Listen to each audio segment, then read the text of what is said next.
जय मसीह की। मेरे प्यारे भाइयों बहनों, ये गवाही पिता परमेश्वर ने खुद दी है कि यहोशू के अंदर मेरा ही आत्मा बसा है और कालेब के अंदर कुछ और ही आत्मा है।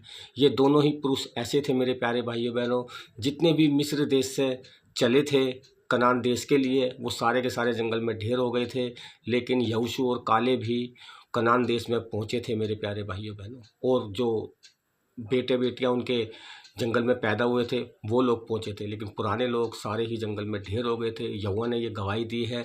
जब हम गिनती की किताब 27 के 18 में पढ़ते हैं, वहाँ पे लिखा है, यहोवा ने मूसा से कहा, तू नून के पुत्र यहोशू को लेकर उस पर हाथ रख, वे ऐसा पुरुष है जिसमें मेरा आत्मा बसा है। परमेश्वर ने कहा कि यहोशू के अंदर मेरा आत्मा बसा है।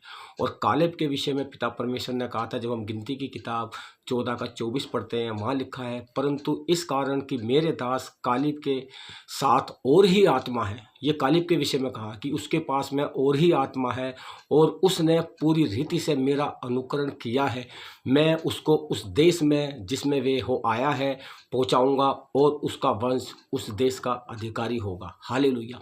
मेरे प्यारे भाइयों बहनों, ऐसा ही हुआ। ये दोनों यहोशू और कालेब कनान देश में पहुंचाए गए और ये वहाँ पर अच्छी रीति से रहे। इन्होंने मेरे प्यारे भाइयों बहनों पिता परमेश्वर के वचनों को अच्छी रीति से माना था। पिता परमेश्वर जी का अनुकरण इन्होंने अच्छी रीति से किया था, इसलिए ये उस देश में पहुंचाए गए।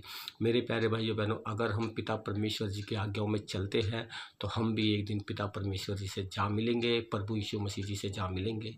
पिता आप सभी को इन वचनों के द्वारा बहुत बहुत आशीष दे, प्रभु यीशु के नाम में।